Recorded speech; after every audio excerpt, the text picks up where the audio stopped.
Lui, c'est Mourug. Sa passion, c'est d'arpenter les plus belles vues des toits de Paris et d'y photographier des instants uniques. Entre passion et responsabilité, les dilemmes et les risques font partie de son quotidien. Aujourd'hui, il décide de défier les codes pour créer une exposition photo dans un lieu insolite abandonné par la ville de Paris. Nous allons donc découvrir son parcours, les défis qu'il relève et tout ce qui se cache derrière son quotidien si unique.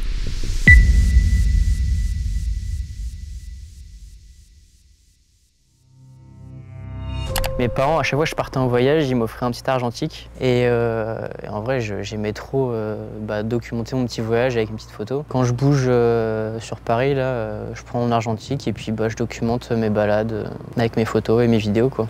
En fait, j'aime bien faire des photos de trucs qui sont pas forcément communs. Typiquement, je vais pas me prendre en photo en train de manger un burger. À part si le burger était très bon, qu'on a passé un moment de zinzin, qu'on a bien rigolé, je prends une petite photo pour m'en rappeler et me dire ouais, quand même c'était cool.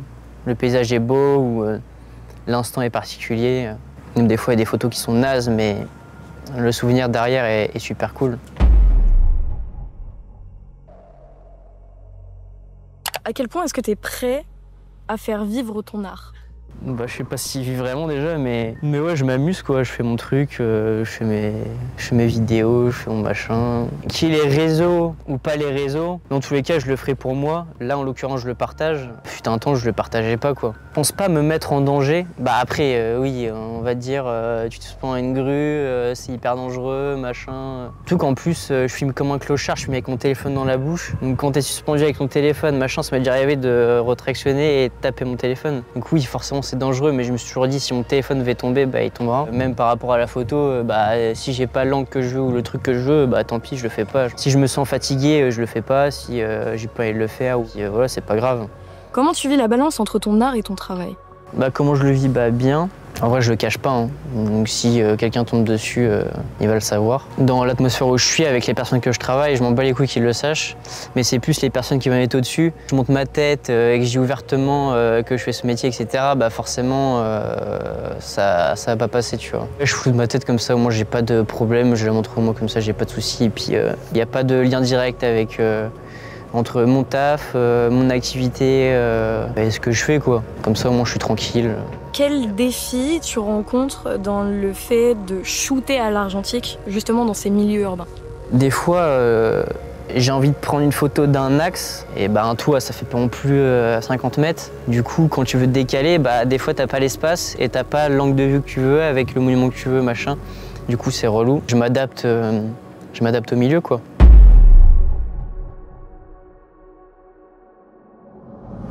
Allez, zoom, les escaliers, ça va faire les jambes. C'est ça la porte que t'as bien passée ? Ouais, mais t'as vu, t'as juste poussé. Bonjour. Salut là. Juste on monte sur le toit. Bonjour. Il y a l'échafaudage si vous voulez redescendre là-bas aussi. Ah yes, parfait, merci.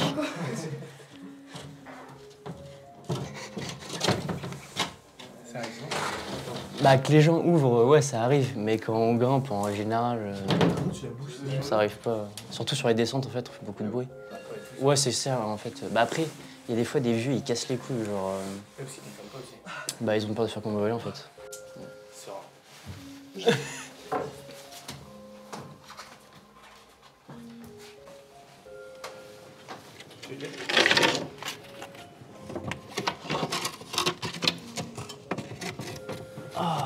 On est pas bien, là?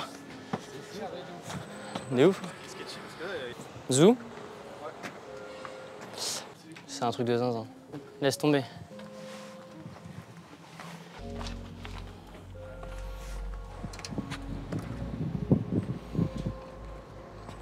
Ah ouais? Regarde. Ah, des bas, des poros. Des pots. Voilà. Là, tu vois tout pareil en fait, c'est un truc de zinzin. Le spot, il est incroyable. Le lieu est dégueulasse, mais l'endroit est stylé en fait. Un garage vient de s'ouvrir à Paris.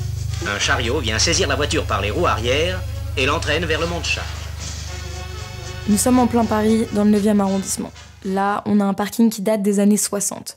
C'est le premier garage automatique pour des centaines de voitures parisiennes. Il a été abandonné au début des années 2000 lorsqu'on a découvert la présence d'amiante dans les murs et les structures du bâtiment. Un site qui semblait autrefois tellement vivant s'est lentement transformé en un lieu déserté. Le bâtiment a été mis aux enchères, vendu à un prix dérisoire, mais le coût des rénovations était tellement élevé que personne s'est vraiment intéressé à le racheter. Monter les photos comme ça, là?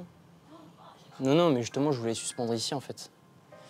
Mes grands formats, là, je voulais les mettre dans le vide.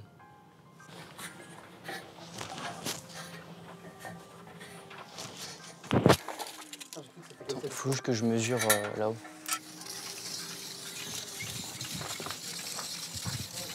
En vrai, en fait, il y a une plateforme en bas. Les voitures, ça s'est trié et puis... Elle a encore la plateforme ou pas? Ah, mais gros... En fait, ce parking a été venu aux enchères 10 000 € en 2021. 10 000? 10 000, ce que j'ai vu. Mais je pense que c'est avec l'amiante. Et vu qu'il faut tout désémenter. Moi, en fait, déjà, l'expo de base, je l'ai fait pour moi. Et en fait, c'est les gens qui veulent venir, ils viennent, tu vois. Ouais, tu t'attends pas. Non, moi, je veux pas avoir 500 personnes qui viennent pour découvrir mes photos. Je m'en bats les couilles, en vrai. C'est les gens qui sont intéressés et qui veulent découvrir un lieu un peu original. Ils me DM et puis voilà. Et puis en plus, au niveau du bouche à oreille, ça va bouger. C'est tout ce qui est ouf, là, c'est le ticket de caisse. Genre, t'as l'adresse et tout, genre... C'est un truc de zinzin, ouais. Année 2000, 25/05/2000. Et voilà, quoi. Bah non, c'est pas ouvert, gros. Parfait. Hein? C'est pas un loquet. Ah bah non, menteur.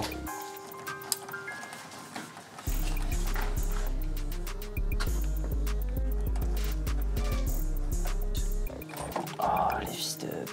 Il faut meuler ça. Mais j'ai pas la meuleuse. Et même les... T'as la meuleuse, toi? Bah, chez non. moi. Ah putain. Bah, vas-y, on va aller voir le mec du chantier. Bon, laisse faire ça comme ça maintenant. Bah, y en a un qui reste ici, qui bloque la porte. Et... Ah, non. Bah non, la serrure, gros, c'est trop chiant. Hein. Le modèle, gros... T'es galère à... Ouais, il restait un modèle, j'ai dû le prendre là. Excusez-moi, petite question. On a besoin d'une meuleuse pour couper.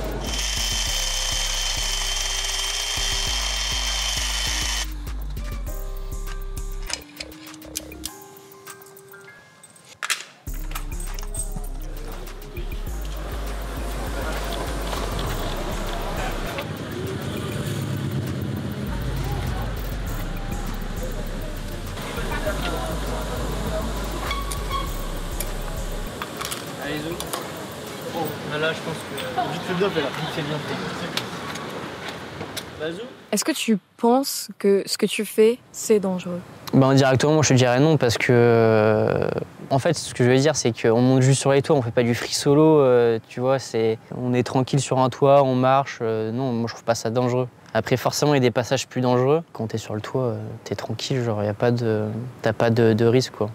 Est-ce que tu remarques que t'as vraiment une notion du danger différente de nous? À partir du moment où tu te connais, tu connais le milieu où tu évolues, tu vas savoir ce qui est dangereux ou pas dangereux pour toi en fait. Il y a des trucs, moi je me sens incapable de faire. Il faut juste se connaître et savoir ce qui est possible, ce qui est pas possible. Est-ce que ça physiquement je peux le faire, est-ce que je peux pas le faire. Mais ouais, c'est vraiment en fonction de chacun, je pense.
Je vais pas vous mentir, mais je crois que j'ai jamais vu une plus belle vue que Paris que celle-ci.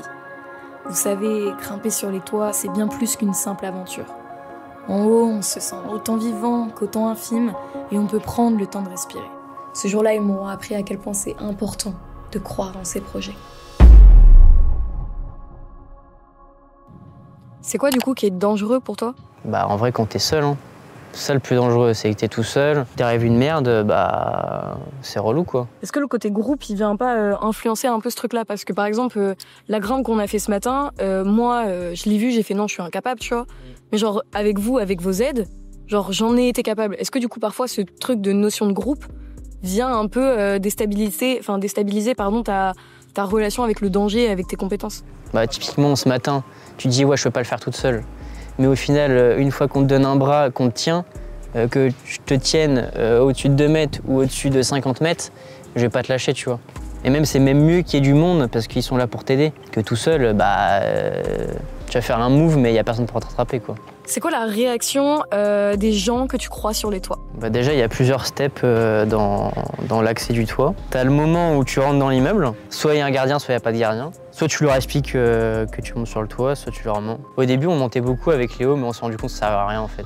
Dire ouais, on va voir un ami, machin, c'est du bullshit. Et puis les gens, de toute façon, au bout d'un moment, ils vont le savoir que tu vas pas voir un ami. De toute façon, c'est toujours pareil. Soit ils sont compréhensifs et disent ouais, bah vas-y, go, tu peux. Soit ils sont pas du tout compréhensifs. Et pour la petite anecdote, en gros, on était sur un toit. Il y avait Manu qui voulait faire un saut. Le saut hyper engagé, il voulait faire un side.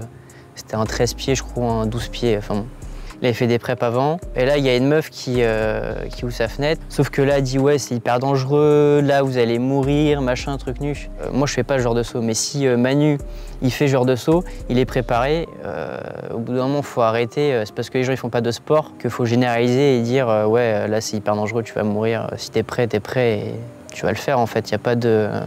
Il n'y a pas de marge de manœuvre, mais c'est tellement millimétré et répété qu'en fait, il n'y a même pas de risque. Comme quand on se balade avec Léo, en vrai, on peut faire les cons. On fait quand même super attention. Genre, on n'est pas là à faire les abrutis, à se mettre au bord du toit et voilà quoi, à pas être attentif en fait. Ouais, c'est vos vies que vous risquez. Ouais, c'est ça. On est rendu à un point où on fait tellement attention que l'accident en fait, il est pas possible. Genre, et moi jamais, même si je suis avec Léo, même si je sais qu'il grimpe bien, etc., je ferai toujours attention que ça se passe bien. Mais quelqu'un qui part, c'est toujours rassurant quoi. Même si le mec il glisse, bah, on le rattrape et c'est réglé. Ah ouais, putain, devant la lumière, c'est hardcore. Ouais, c'est chaud. C'est toutes les photos. Ah ouais,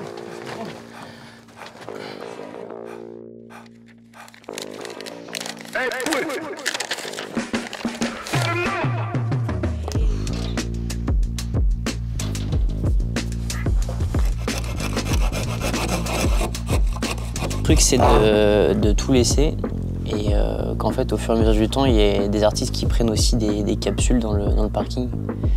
Comme ça, bah, peut-être dans 2-3 ans, il sera plein. Ça pourrait être hyper stylé. Comme une maison, en fait, un peu, tu vois. Bah, c'est le même délire, un peu. C'est une maison et il y a plein d'artistes. Voilà, c'est le même délire, mais... avec de l'amiante. Avec de l'amiante. Ah oui, bah tiens, le Trocadéro. Imprimerie Natil. Ils sont chers, mais ils sont gentils. Je les ai appelés, j'aurais fait ouais, j'ai ça imprimé. Je leur ai envoyé le truc, ils me l'ont imprimé à la foulée. Genre.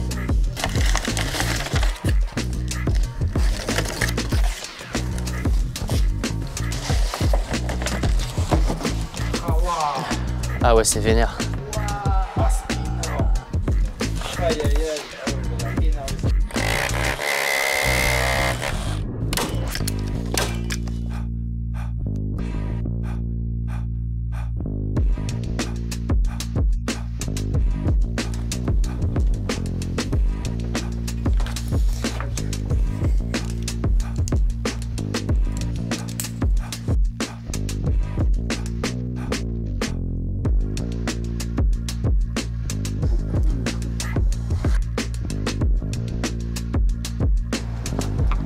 Ouais, juste là. Dans l'autre sens ? Ouais. L'endroit où tu fais le plus d'ascension, c'est vraiment dans le 9e où t'as plusieurs spots? Ah ouais, 9e, je kiffe. Pourquoi? Bah en vrai, au niveau des quartiers, 16e parce que c'est riche, les toits ils sont beaux. On a commencé à pas mal grimper dans le 9. Si t'arrives à aller sur les bons toits, c'est un truc de zinzin, bah tu vois tout. Ah, comme là, quoi. Ouais, comme là, c'est vraiment hyper agréable. Le quartier est cool en bas, le quartier est cool en haut, c'est bien. Est-ce que parfois tu as des rencontres où tu sensibilises les gens en mode je suis professionnel et je sais ce que je fais? Bah moi je dis jamais que je suis pro parce que pro de monter sur un toit, c'est du bullshit genre. C'est comme les gens qui disent ouais moi je suis roofeur, moi je suis cataphile. Tu vois c'est des milieux qui appartiennent à tout le monde. Ça appartient pas à une personne ou à un groupe de personnes. Et en plus les toits de Paris c'est pas comme si tu faisais des gros rooftops, tu vois. L'appropriation des lieux, ça te dérange? Ça déjà ça me dérange et puis le fait de verbaliser ce que tu fais en disant ouais moi je suis un roofer et en fait ça ferme le milieu. Tout le monde peut grimper, tout le monde, à part sur le moment où c'est safe, où ils sont conscients les gens, c'est à tout le monde. Et puis même, tu veux rentrer quelque part, tu rentres. Genre, Paris, c'est un putain de gruyère, que ce soit au niveau du sol ou des toits. Si vraiment, t'as vraiment la déterre de monter, bah tu trouves forcément un accès. Il y a beaucoup de gens qui ont la flemme de chercher. Et c'est ça où c'est dangereux, c'est que les gens, ils ont la flemme de chercher. Ils pensent que les toits, t'es dessus, c'est tranquille et tout. Mais en fait, il va aller au bord, il va regarder, il va penser que ça, c'est solide, et il va se mettre sur la gouttière et il va tomber, quoi. Je sais pas, j'ai du mal à comprendre des fois, certains, à chercher la facilité et à pas faire par eux-mêmes. Même la satisfaction de se dire ouais j'ai trouvé le truc tout seul, c'est trop bien, c'est trop cool. Ça brise un peu ce truc de l'explo, de dire j'explore un nouveau truc, j'essaye et puis si j'y arrive pas c'est pas grave. Hein. Des fois on s'est déjà fait des sessions avec Léo à chercher pendant 2 heures, on n'a pas réussi à trouver, puis voilà quoi.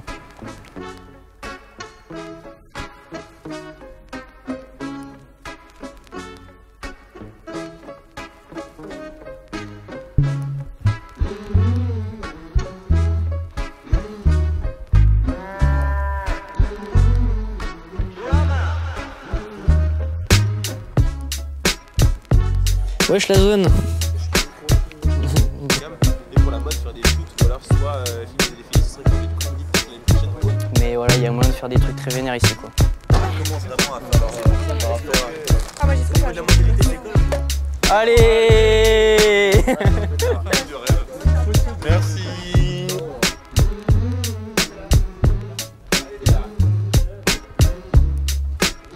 Bah, l'histoire de la piscine, c'est que Simon a trouvé une super terrasse, il a voulu mettre une piscine dessus, il l'a installée et il s'avérait qu'en fait la terrasse où il l'a installée, c'était pas n'importe quelle terrasse, c'était la terrasse de qui déjà? Putain, d'un millionnaire. Genre Bolloré. Ouais, c'est ça, Bolloré. Ah ouais? C'était la terrasse d'une propriété à Bolloré. Ouais, il s'est fait niquer et puis voilà quoi. Mais incroyable. Ça c'est Mourog officiel. Celle-ci, elle est trop cool en vrai, je pense que c'est mon préféré. Ouais, celle-là elle est bien. Après là il y a des traces.